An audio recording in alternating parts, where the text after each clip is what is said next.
Is that a bigger? What do we talk about? Is the topic the parenting, or is it parenting? Anyway, it's fine.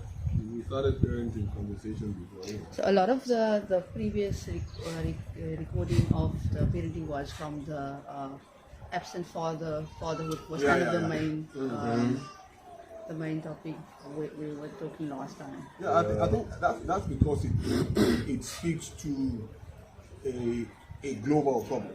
You know, and I think that while those of us who live in South Africa might think that single parenting is a predominantly South African problem, it's not. It's an American problem. It's in the UK. Increasingly, you find it also in Africa now. You know, the cultures changing because times are changing. You know, times change as people evolve, and as society and the systems that we live in also change. You have a lot of parents, a lot of mothers who are working, and the truth is, because a lot of women are working, not every man in society is making the adjustment to how do you love a working woman.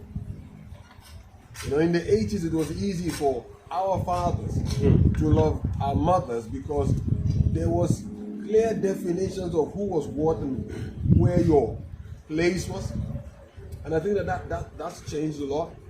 And a lot of men who have hidden behind the curtains of culture and tradition that forces women into, what do you call it now, into,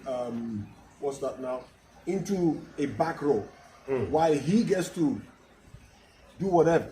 And she's supposed to be. Yeah, look, why submission has a role in relationship. I think that the issue now is the balance of, she's working, she probably earns more money than you do. Yes. What then, you know, that changes the dynamics of a lot of things.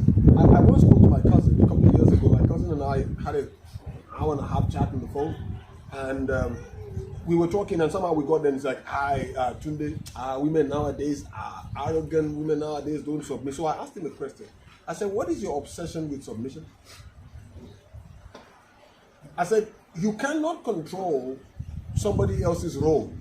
What you should do is control your own role.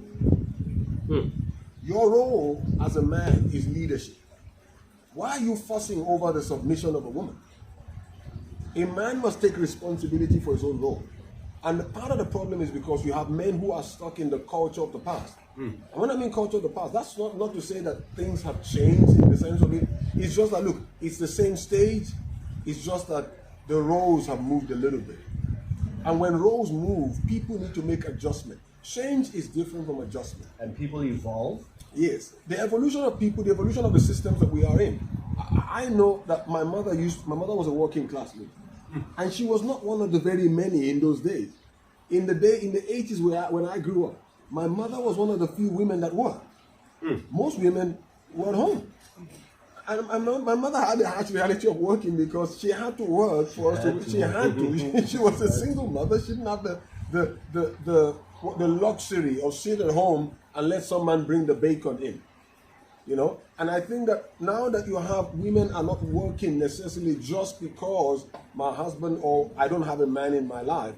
People work now because they have dreams and careers and stuff like that. And when men meet the women who have dreams and careers, they can be intimidated by it. You know, so it can be intimidating for most men. And I think the reason it's intimidating is because men have not always risen to their responsibility.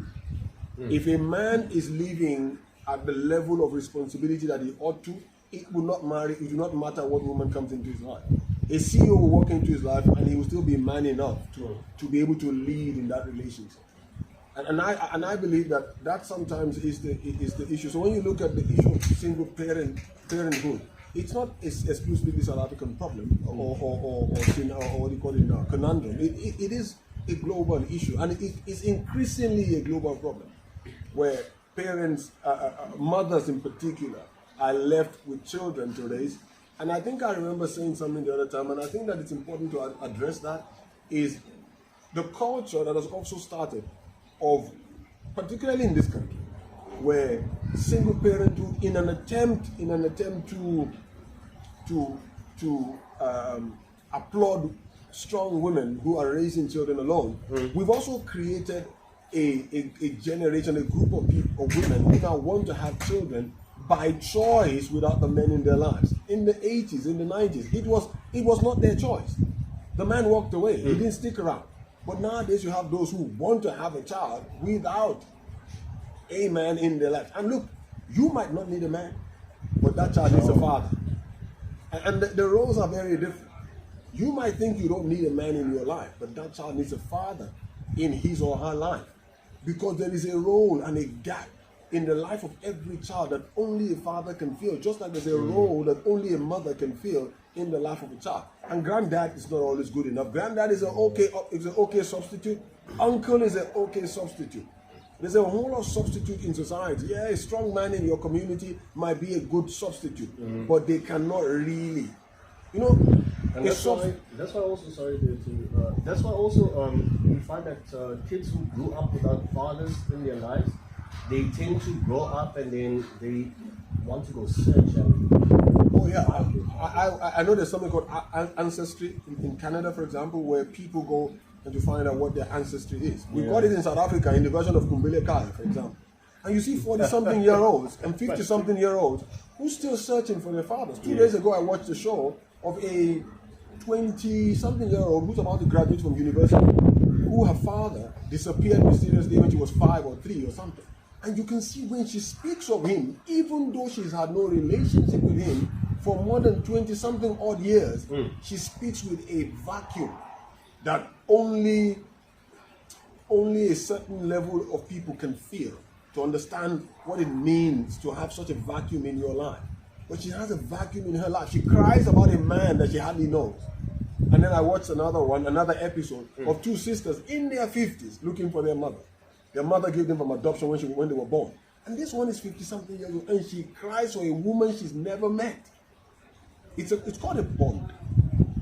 A bond is a bond. You can't buy, it's there, inherent in every child. A longing for someone that you connect with, someone that you came from. It's beyond just identity. You know, it's the process of nurturing that identity into full maturity.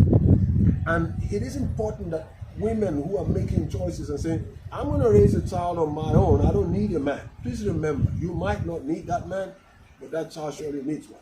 Because no matter how much of a mother you will be for that child, the vacuum of a father will remain in the life of the child. And please remember this. Most mothers sacrifice everything because they don't want their children to miss the absent father. They don't want them to miss the man who's not in their lives, and they work so hard. And then when that child turns 21, 22, and 25 and starts asking for his father or goes in search of his father, you feel that the child is ungrateful. After all I've done for you, it's not that the child is ungrateful. It's that there is a vacuum in the life of that child that you can't feel as a mother. And I've said that, and I keep saying that. I've said this for years. My mother was a great woman. Wonderful mother, strong mother. She was amazing. She did everything that a mother needed to do.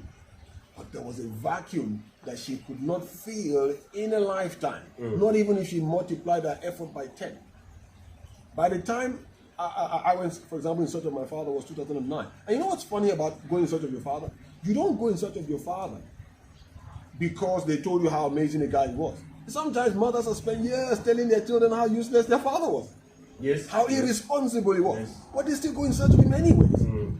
And some even find these fathers who are still irresponsible. But it is better to find an irresponsible father and fill that gap for yourself. And decide if you want to continue that journey or not. But to at least know, where did I come from?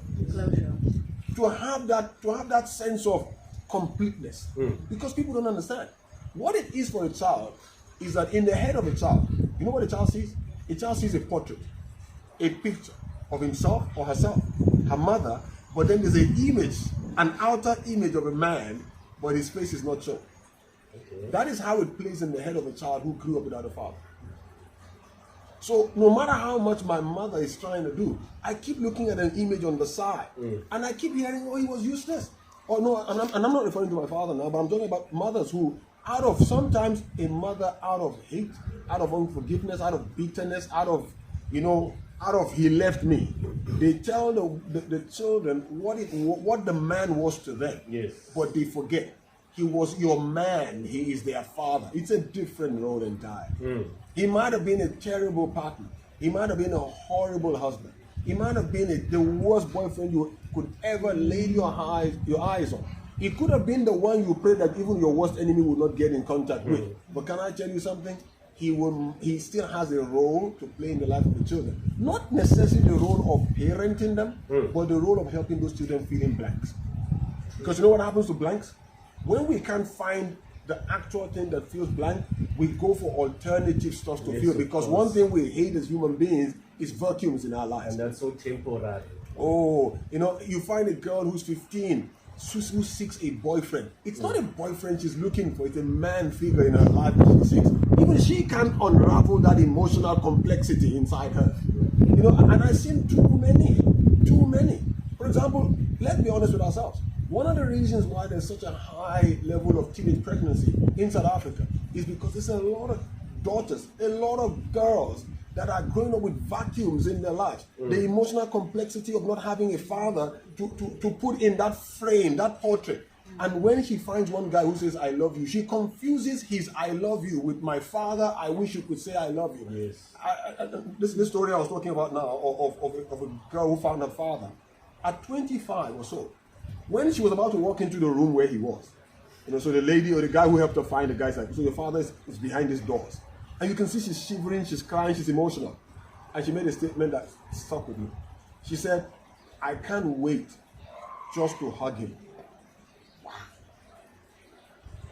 Somebody might think, like, what's that got to do with anything? Because that's a gap that's been created.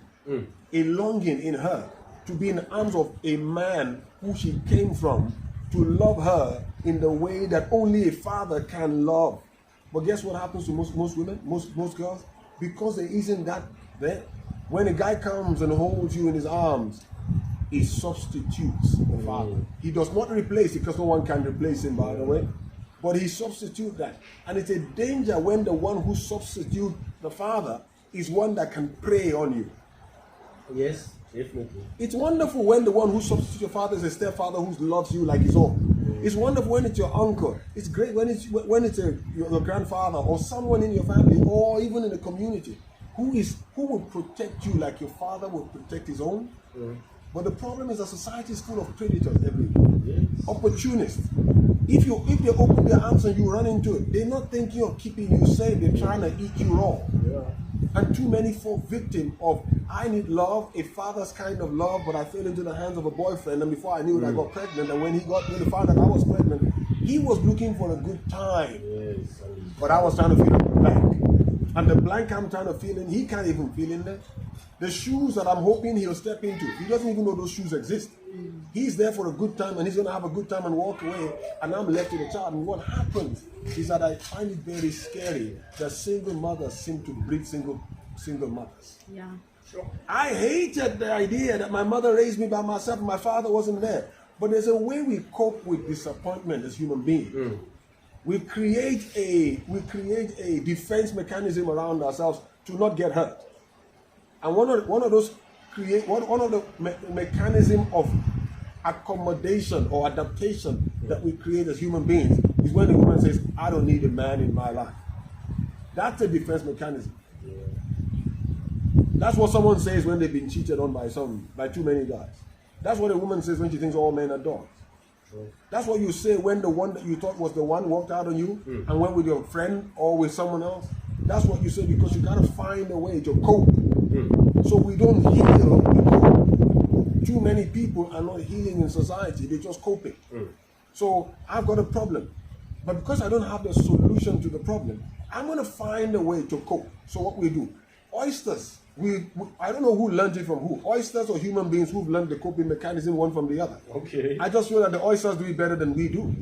The oyster has a mechanism in it. If something that irritates it gets inside of its shell, it secretes something and sort of wraps it around that object. It could be a stone, it could be a little grain of sand until it turns into a pearl.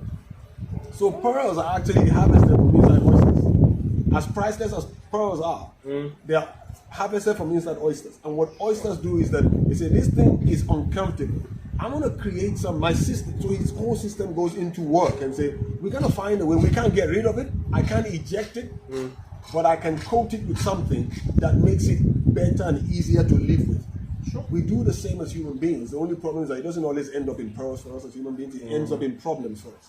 Sure. And that's what we do. When I get wounded, instead of healing, I find coping mechanism. Creating more problems. Yeah. For example, some people drink. Why do they drink? It's a coping mechanism.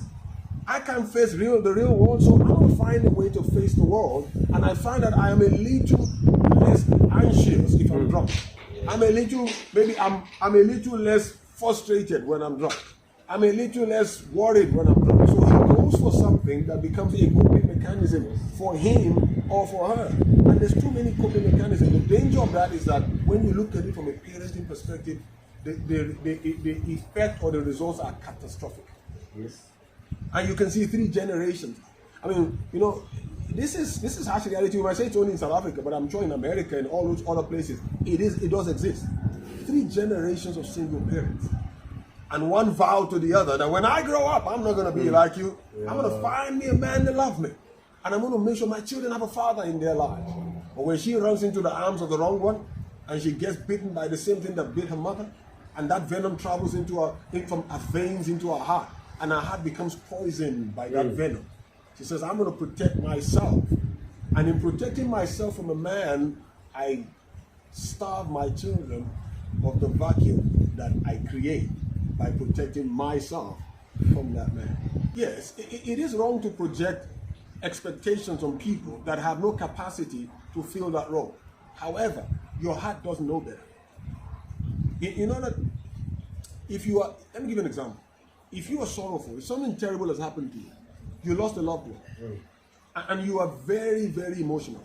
If you start crying, whoever is the nearest to you becomes the pillow you cry on. Either that shoulder is comfortable enough to cry on, either it's broad enough to cry on. Or it's the only one that's there. It's the only one that's there. You need a shoulder to cry on. Whatever is the one that's of proximity, you cry on. The thing about vacuums in our lives, and vacuums can range. It's not just about fathers being not available in the lives of children, absent. Vacuums there are many different kinds of vacuums. What you find is that it creates what you call the desperation to fill a hole. And in an attempt to fill a hole, anything that sort of looks like will do the job. Yeah. Any shoe will fit if your feet is hurting from just walking on bare ground. Yes. Any food will do if you're dying of hunger.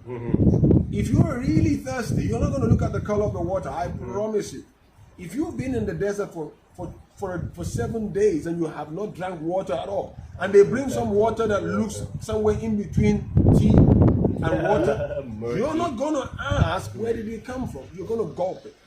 So what really happens is that when a woman, a young girl, spends like her entire life longing for a man, a father in her life, she confuses that love because she doesn't know what the love looks like. She knows she needs it. The weird thing about emotions is that you know what you need, but you don't know what it is. So a lot of people go into a relationship doing trial and error. Because I know I need a woman in my life, I just don't know which one. So I'm going to try this one out, it didn't work out, it's not the one, move on, next. And people do a lot of next. People do the same with career. They change careers all the time because they know they need something to challenge them, but they don't know what it is. Yeah. So a lot of people, I don't know, when I go and buy a book, for example, I know what I'm looking, I know what I want. I don't know what it looks like, but if I find it, I'll know it's the one. And that applies to a lot of things in life. So a young girl has longed for a father's love for years. She does not know what it is, but she knows she needs it.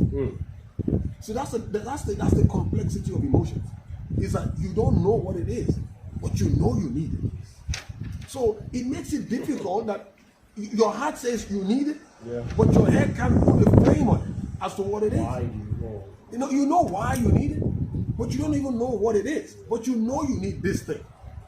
So what this thing is, you don't even know. So I need a father's love. Look, I grew up without my father.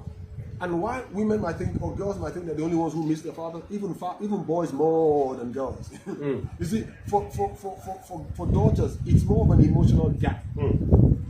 For men, for boys, it's not just it's got very little to do with the emotional gap that's created. Your mother feels that beautifully for you as a boy. What it creates in a boy is a mental and an identity gap. Because it is hard for a man to find his identity in his mother. Like uncle? An uncle ain't your father. And I can tell you that. I've got an uncle. He's nothing like my father. Yeah. And it's great to have a man who wants to support you, who wants to be that for you.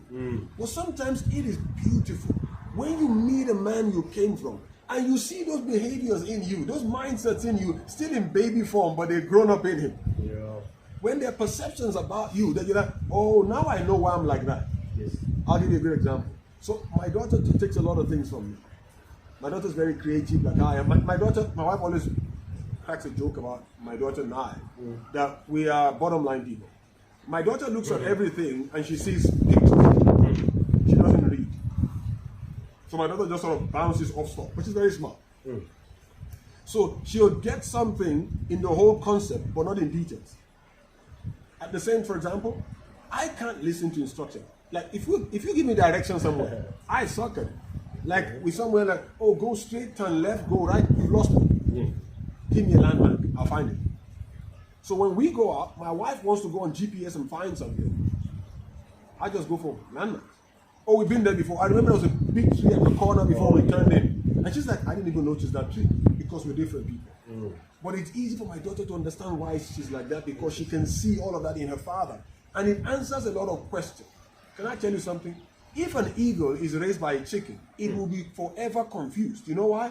It feels different, looks different, but hangs out with these people. They are supposed to be my family, but when I look at them, we don't look the same. I love to fly. They don't want to fly. I want to eat flesh. They like eating grains. But why am I different? Because if you don't know why you're different, you think you're weird. You think you're a weirdo. And many children go around thinking they're weird because they don't understand where they came from. So when you're different and you cannot find someone to mirror your difference, you would think that difference is an absurdity. It doesn't mean that you're absurd. It just means you're special. But how do I know I'm special except I can find where special came from? Okay. Do you understand what I'm saying? There are beautiful gifts that we can own. But it's not always the beautiful ones that we struggle with. It's the ones that are not beautiful yet. And it's the one that are not even, that you need to fight. But you even know how to fight it because you don't know what that monster looks like 35 years from now. You're 15. But your father or your mother can tell you how that monster will look in 20 years from now. Yeah. And it gives you perspective. That's the importance of having parents in our lives.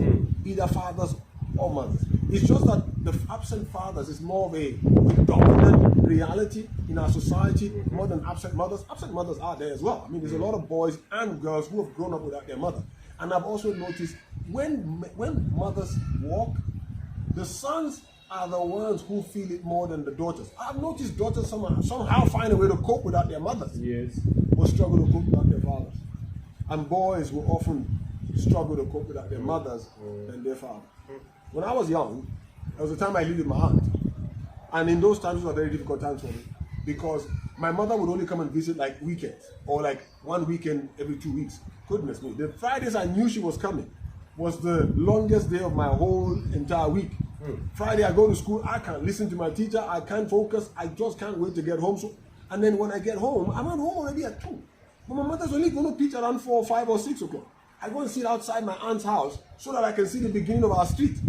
So that if my mother pitches, I'm the first one to see her and I run into her arms and she will be with us for Friday, Saturday and then leave on Sunday. Okay. And those weekends were so short, I wish they were longer. Yeah. And I wish they were longer. But guess what? My sisters didn't feel that. But they felt the vacuum of my father not being there. Okay. And my mother did something wonderful. She never spoke ill of our father, never. One thing I would encourage single mothers to do is that no matter how bad your relationship is with the man, protect his identity, even if it's a perceived identity. Protect his image, even if it's just a perceived image. Protect it for the sake of your children. I know you hurt him. I know he hurt you. And I know he did something to you that was terrible. But he did that to you as your boyfriend and as your husband. He didn't do that to you as a father. Protect him. Sometimes we can protect the image of a father by letting go what the husband did. And that's wisdom. My mother did it. She never once, in all our grown up years, said, your father was that, or your father was this.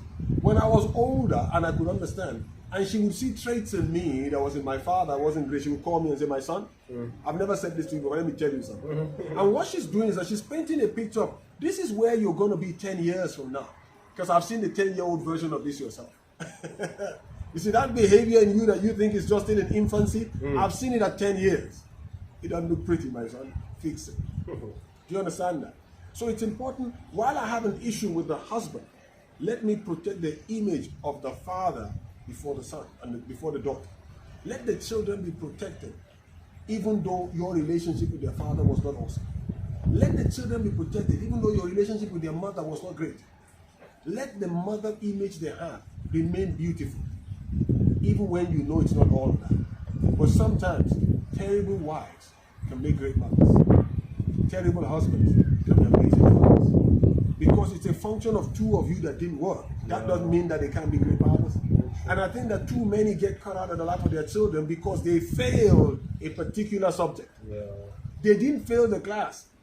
They were just not allowed to write the other test because they failed one. So the woman said, well, you failed the husband test, so I will not give you the chance to write the father exam. The man says, you failed the wife test. I'm going to deprive you the opportunity to be a mother to the children. And by the way, it's not only father and mother, husband and wife. Grandfathers do the same. Oh, you did not treat my daughter right. I will deny you the right to be a father to my grandchildren. You see, grandmothers do the same. They feel so much hurt. You treated my son badly. I will deprive you of the opportunity and the privilege of being a mother to his children, to my grandchildren. And I've seen that too many times. In South Africa, very prominent, all over the world, the same issue. I have seen too many times when relationships fall apart, everybody plays defense. Everybody goes into defense. Everybody gets a shield up and starts cutting boundaries for themselves. This is my turf, you can't come here. You didn't treat my daughter right, you've lost the right to be a father to my grandkids. Listen, grandfather, they are first his kids before they are your grandkids. And there is a value that he has, that he will add to their life, that you might not even be able to quantify. I've realized something. Even useless fathers can add value to their children. Not only great fathers add value to their children, even useless ones. Yes. What do they add to the children, you may ask? What use is a non-entity to my son? I don't want my son to look like that. Don't worry about that. Sometimes, what ensures a son will not turn out like his father is to see his father in his full glory of shame. When I say glory of shame, is that he shines and yet it's not the kind of bright light you want to see. Sometimes it takes a man seeing his father in the things he started to know. I don't need a book or a prophet to tell me where I'm going to end up. I'm going to look at that man and I'll understand. That's who I'll be in 20 years if I don't get my act together. And sometimes, I see mothers, you don't want to end up like your father? Yeah. You go on and on about it. He just thinks you're dissing his father. But when he sees that father, he'll understand. Yeah, sometimes also the child is trying so hard not to be like the father. And they, by default, just end up like the father. But that's easy to fix, though. I can tell you that now. Yeah. I've seen too many people. I remember when I lived in Johannesburg, there was a lady at our church. Her husband, she was one of our ministers. And her husband was a heavy drinker. He drank a lot. He was a drunkard, proper. And his son, when he was a teenager, swore to himself that he would never turn out like his father. By the time he was 27, he was twice the drunk that his father was. And his mother didn't understand, so she was talking to me one day about it and said, my son hated his father for drinking, but turned out like him. I said, you know why? One thing only. Anger. If you hate him for what he does, you will turn out like him. Don't seek to hate, seek to understand. You see, if number one, look, the number one key to freedom is forgiveness. So my father drank, forgive him first. Because if you don't forgive him, the chain that holds him down is tied to your leg. You might not know it yet. In about 5 years, you will feel that weight on your leg, and you will know you've also been bound by it.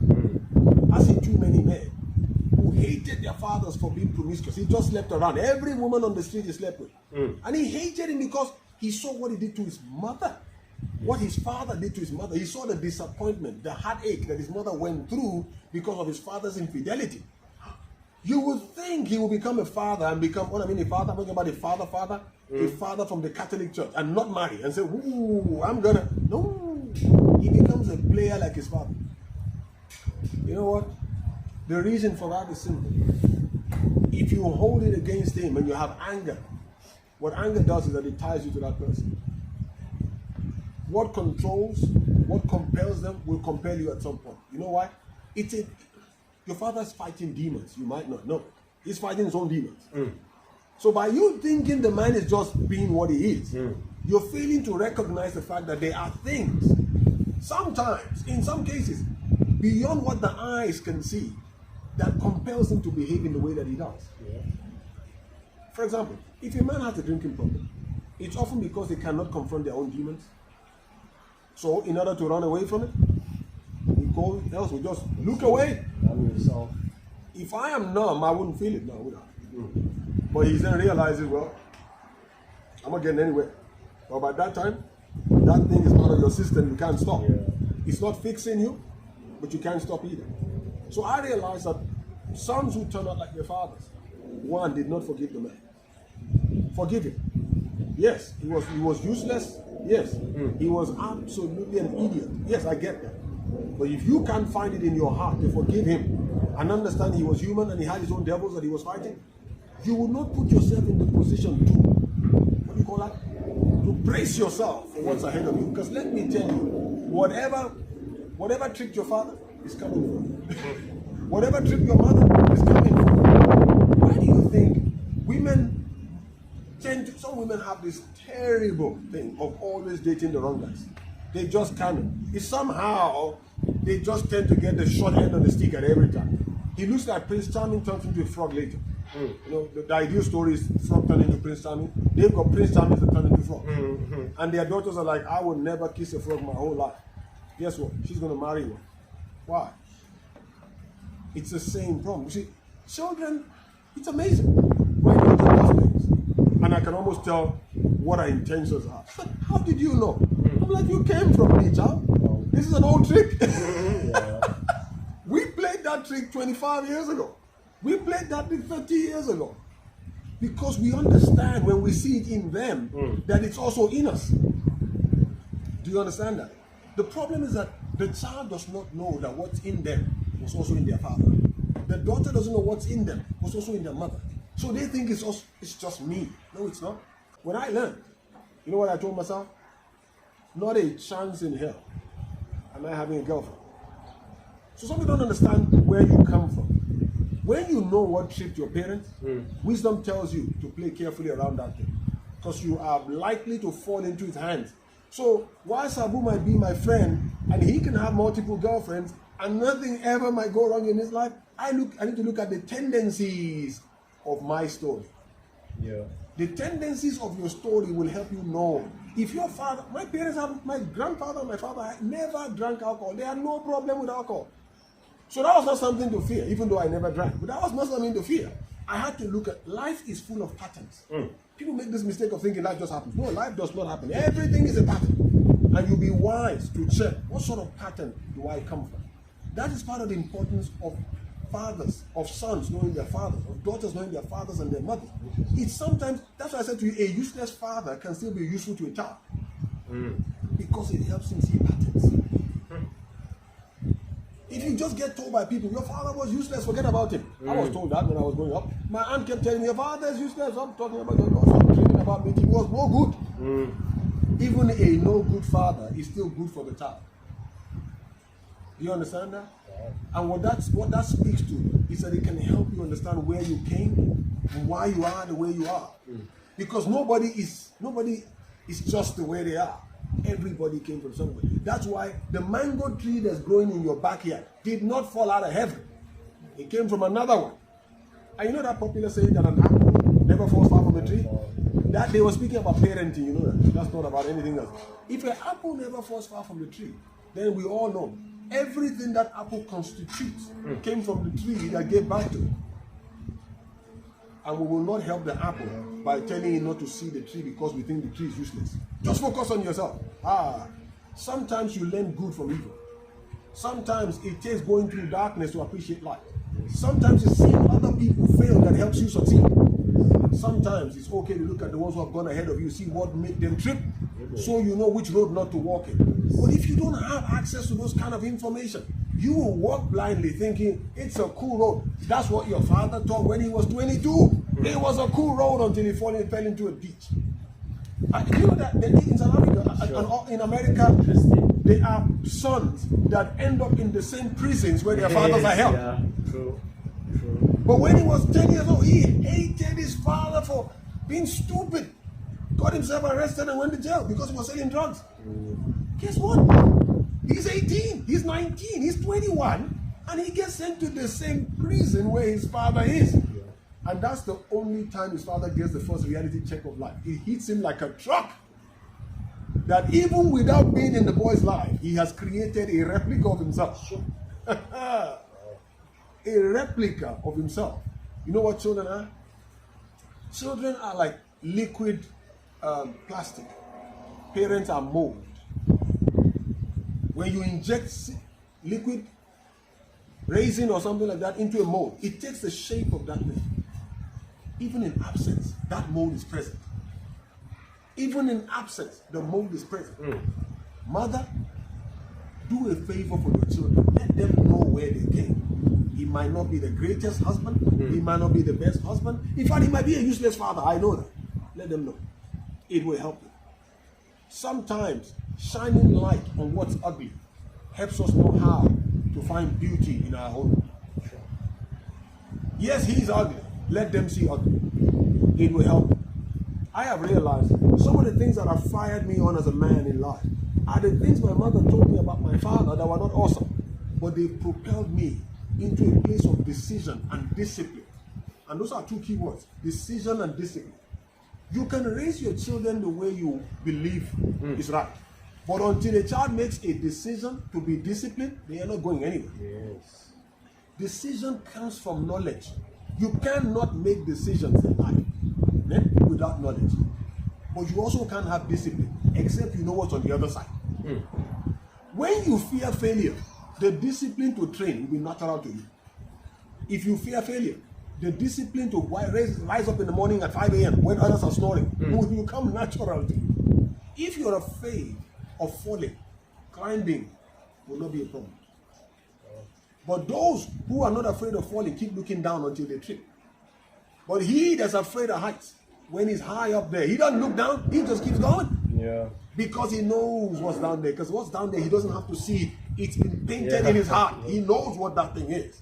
Sometimes seeing your father in the state, seeing your mother in the state, can paint it can not paint, it can tattoo, engrave an image in your heart that will propel you to greatness.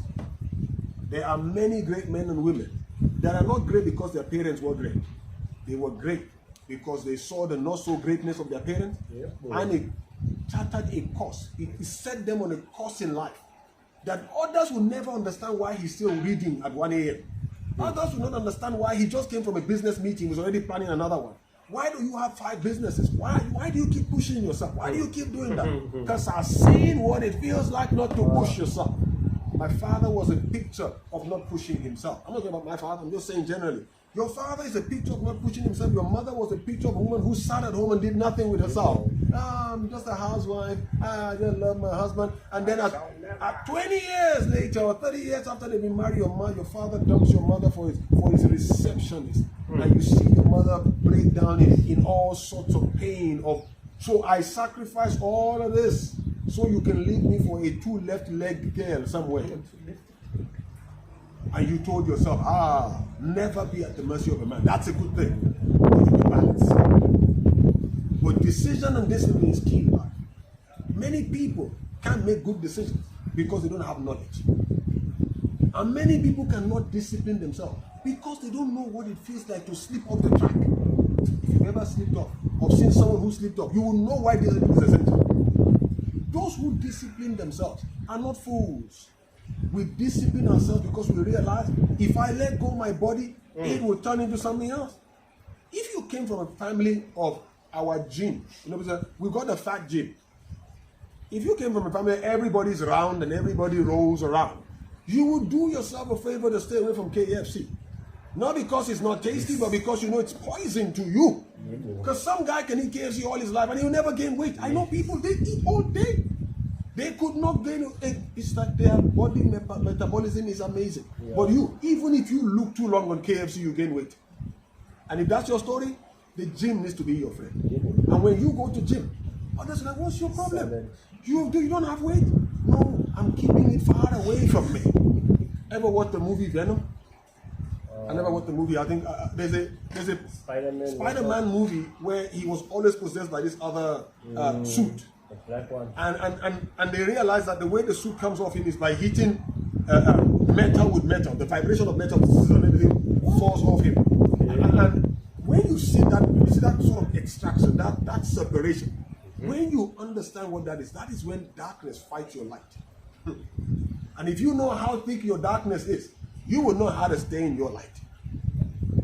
But if you don't know how thick your darkness is, you will wander into darkness until you never come out. Right? Some people have strolled into darkness never to come out again. Some people went for a casual drink, but do not understand the darkness that sits over your head in your family over drinking. It's deeper, it's darker, it's intense beyond. Don't follow your friend. Don't follow him. But that's the problem. Young people do that. Oh, but everybody's doing it. Yes. You are not everybody. Yeah. Do yourself a favor, and that's the reason why knowing where you come from can help you. So you understand what your discipline must be. You don't have to be disciplined in everything, but there are some things you do yourself a favor not to touch. Yeah. You know what? If a rat goes out of the house and doesn't come back, and the second one goes out and doesn't come back, the third one must be smart. Either he's going to follow the third or the fourth rat, or the fourth rat is going to follow the second rat or the third rat, but don't follow too closely. Just to see where do they end and disappear. And if you see that they went one way and never came back, wisdom says don't go there. Don't try. Don't think you are Spider-Man. You don't have wings to fly. You find another path in life to follow. But sometimes, because we don't see those who went ahead of us, we go ignorantly in the same path they walked. And that's why what you said, your father did something and you end up like that because there was nothing to mirror that path for you. You did not see. Sometimes failure is the reason you will succeed. Not that you fail, but because you saw those who failed ahead of you. Yes.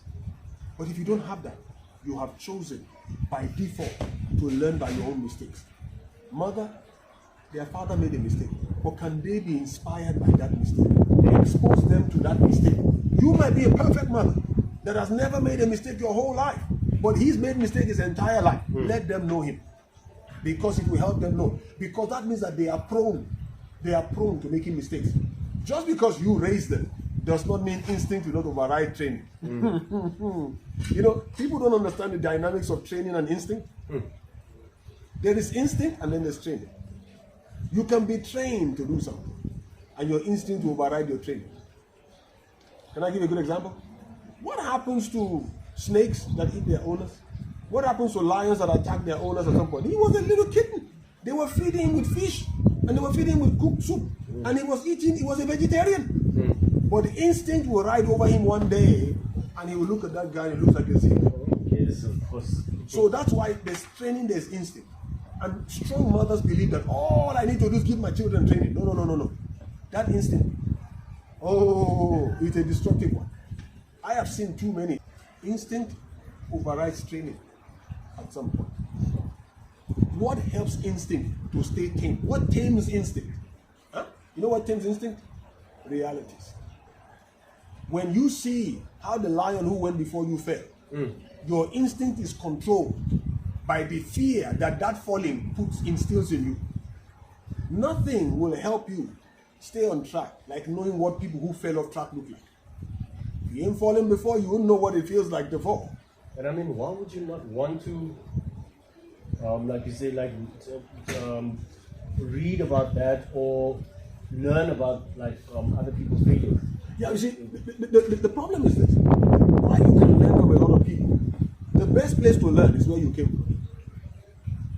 See, people take knowledge and they think knowledge is everything. Knowledge is good. Read a book on something, okay? Whatever. Can I tell you something? If a serial killer reads a book, all right, does that change who he is? No. Do you understand what I'm saying? Some people don't even know why they are the way they are. You know why? Because their mirror has been stolen. You know what their mirror is? Their parents. So, there are so many things going on in the inside of you that conflicts you. But there is no place to, you can't place it. Where? How? Why? You got urges. You got all sorts of things on the inside. It's called instinct. It's there. Good and bad. People think good instinct means all good stuff. No. Instinct is there. That's why I said earlier when we were talking in the office that in every man is good and evil. This thing that there are good people in the world and then there are bad people. No. Good people are those who have chosen to embrace the light. Yes. Either for the fear of darkness or for the hatred of it. I tell you that. Every man that walks in light either fears light or so either fears darkness or hates it. There is a reason. The reason you stayed in light is not because it's comfortable. You don't stay in the place of light or do good because it's the easiest thing to do. You do it because you either hate the other side or you fear it. Most of us will never commit a crime in our lives. You know why? Because we fear prison. I mean, some of us fear it. And those who don't fear prison that are out here free, they hate it. So the hate keeps them on the right track. Correct? Why do you drive 60 on a 60 zone? Because there's a traffic officer there. No, because there's a ticket you will get. So either you fear getting caught or you hate paying a ticket. Either way, one of them will help you drive at 60, even though there are no eyes watching. It might be a camera there. The reality of life is that instinct and discipline. Parents must understand the role that they play in the life of their child. Every man is inherently good and every man is inherently bad. There is good in every man, there's good in every woman. There is bad in every man and there's good in every woman. Why do you think we were talking about someone earlier on and said, look at a guy who's such an icon in his country, such an amazing athlete, such an inspiration to many, and one day he flips around and kills someone. How? How come? He was such a good guy. So when did the good girl go back? When? Oh, she ran into bad somewhere. No. That bad has been inside that. Inside that good is bad. I'm going to put it to you this way. So if you take an avocado, for example, avocado's got layers, correct? There is the skin that you have to peel off. There is the succulent, wonderful green substance there that you can eat and enjoy. And then there is a seed inside it. Have you ever tried eating the apple seed before? Why? Why don't you try if the apple is so delicious, we must say, surely the seed must even taste better. We don't do it. Flip that around. You take nuts, for example. The outer, you cast out. The inner one, you eat. Because that's where the goodness is. Yeah. So some people have bad and good inside them. Others have good, but there's bad in them. The wisdom of life is that if you are an avocado, then make sure you don't go too dark in yourself and too deep. Stay on the outside. If you are a pecan nut or you are a almond, crack what's on the outside and go for what's inside you. The fact is, that's why you see some people, they look bad to us. Like, bad boy. But inherently, that bad boy is a good boy. Oh, bad girl. But inherently inside her, he's a good person, correct? And then there are those we meet. Oh, what a charming little young man. Even your parents were fooled. Until we cracked open that thing and we realized what was in there wasn't exactly what was on the outside. He was a lovely avocado. He was the right color, the right ripe. He was soft and succulent. He was tasty. He was everything. Until when you were done eating the apple, you were presented with a seed that you also had to chew into. That wasn't pleasant, was it? So you have those who start a relationship and it's so beautiful only when it turns out ugly. because they look good, and then evil is waiting for you. That's not to say that go for a bad person. That's what I'm saying. What I'm saying is that inherently in people are these two dimensions. So what's important is for you to understand who is the man or the woman that have mastered the choice and discipline of staying with their good. Not for you, but for themselves. If a person turns out good for you, walk, run. Oh, all of a sudden they want to change for you. No one can change. You can't have a long-lasting change because of the person. Never. You need to have a resolve, a reason, personal reason to do it. Do you understand what I'm saying? So everybody's got good and evil in them. And that's why I'm saying, let parents, mothers, allow your children to see that useless man. Because when they see him, the evil that sits in them will never come to light. Because they can see it working in the life of someone, controlling him effectively and go, ooh, ouch, ouch, ouch, ouch. Don't want to be that guy. Yeah. And those who hate him for that, as his children, do not understand. Don't hate your father for being a drunk. Don't hate him for making bad choices in life. Learn. Yes, actually. Learn. Don't spend your energy hating, because when you spend your energy hating, you will never have the opportunity to acquire the level of discipline and choice, decision-making process, and clarity in your mind to be able to make a choice. Not everything will come to you. Some things you have to go get. You don't turn out good because you have propensity to be good. No, you turn out good because you made a choice to stay on good lane.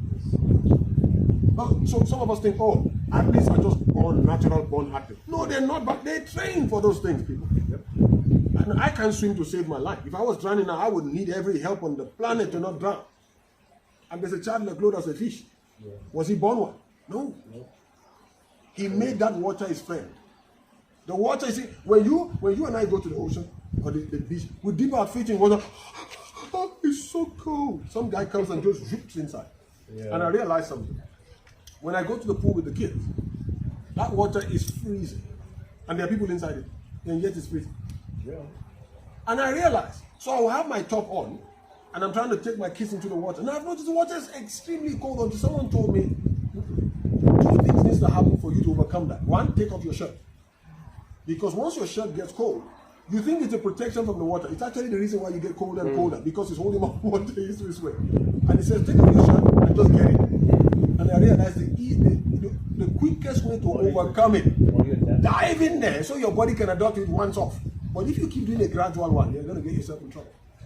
So the people who are in there, it's not because they have a better tolerance than you.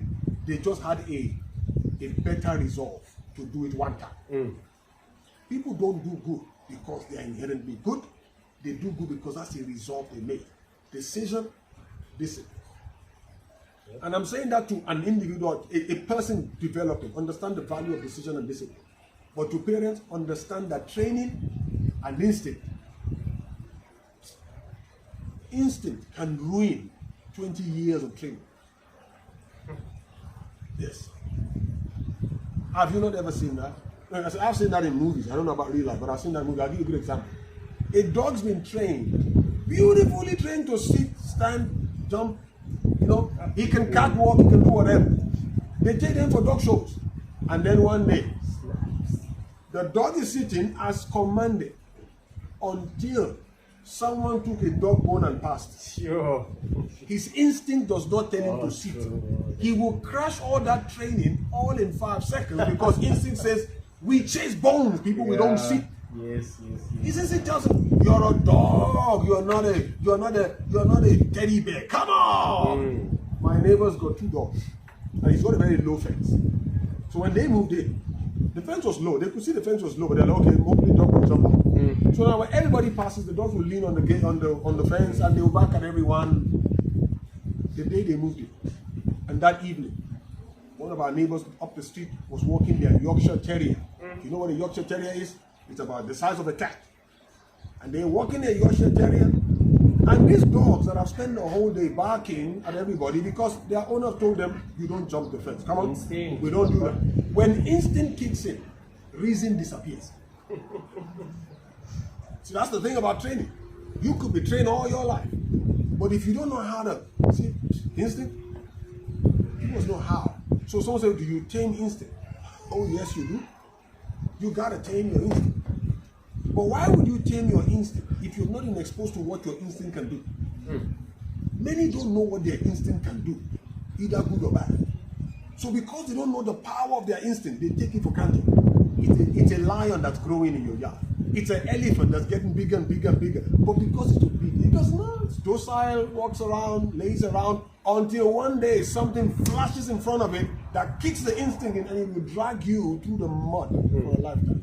And that's why someone who is up there, CEO, a pastor, a politician, a president, or whatever, you will see them caught with their pants down, and you ask yourself a question: how can this person at this level do something like that to make everything they've done for 35 years look like nothing? Because guess what? Training, instinct. And if I don't know what my instinct can do, I'm a walking time bomb. Every man must know, what can your instinct do? But first, know what your instincts are. Everybody's got tendencies. Check them. Don't just say you've got tendencies, check them. Because you can train yourself all you want. You see guys training themselves to be CEOs, training to be entrepreneurs, training to be this, training to be that, training to be a world champion in a sport.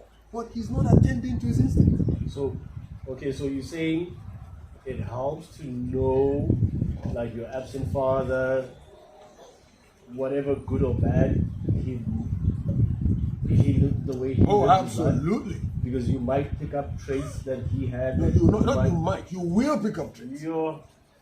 And that's why those who hate their parents for not being there miss the opportunity to see them in their own light or darkness and understand. Because a bit of that light and a bit of that darkness is sitting in. It might be sleeping right now, but it's there. You see, there's something called triggers. Trigger. Life has got triggers. And there's a lot of good people that have not been triggered yet. Ooh, good guy. But the day his trigger comes, you would ask yourself, how can a good man flip around like that? Trigger. The same happens to bad people. Terrible person could not be rehabilitated, could not be helped until something happens, either to him or around him, and it triggers something in him, and all of a sudden he makes a choice he's not made in 40 years. I'm going to live straight now. I'll get my life together. Why? Trigger. And it's always important that people know their triggers, or at least prepare for it. So when trigger comes, you got a safety thing on your gun. Because one day that trigger is going to pull, brother. Bam! And when it pulls, your safety better be up. Yeah. Or something's going to go down faster than you can blink. And people spend years building this thing. And it's like a castle, like a house of cards. It's like a domino. You know, I watch dominoes. Dominoes take years. Not years. They take hours, days to put together. Like those really grand ones. I've seen dominoes the high size of a house before. Yeah. I imagine like how long did it take them to set up that whole thing? But guess what? It takes one lousy guy, one lousy domino, just one lousy domino. Touch it, and it's a ripple effect. That's what instinct is. Is that once you ripple effect, it will touch the places you don't want it to touch. It will pull down the things you thought was solid. Your friends that you thought would never leave you, they will run away from you faster than their heads can spin. We're talking about people now in South Africa that were arrested. All their friends are ditching them. Oh, I don't know. No, never. No. It was a mistake. I was at the function, but that was because I didn't know. Oh, that's what happens. When life is good, friends are plenty. When life's dark, there ain't no one friend there. Nobody wants to hang out with you in the dark. Put on some lights, I'll show up. It's the same thing. There are insects all around. Put on the light of your outside, and insects flock from everywhere to you. Put up the light and they'll beat you and go away. Understand. While you are busy training yourself, which is beautiful, I applaud you for doing that. Pay attention to your instinct. You got tendencies, and mothers and fathers understand that the one that is absent in their life can help them understand their instinct and tendencies. It can help them understand how to put the safety on, so that when the trigger goes off, their world doesn't come crashing down. And there are too many when their walls come crashing down. Not even their mother who protected them all those years can help them. The mother who thought, I'm instilling greatness in my child, will sit and ask, where did I fail? I've heard mothers say that before. Beautiful boy, wonderful, well-behaved child. Went through school, never fought with his mother, never argued, never did this, never got in trouble. Went through life and you're super proud of him until he's triggered. And you ask, what did I do wrong? Where did I not do something right? I loved him. I provided for him. I protected him. Sometimes maybe the protection was too much. Protect. But the truth in life is that the role of parenting is not only training, but preparing. Prepare. Prepare. Prepare your children for all sorts of eventuality. How? Those tendencies in their lives, let them be exposed to it. And sometimes, those tendencies are better reflected in the man that was useless. Those tendencies are better reflected in the woman that was useless. Because it will help a great load of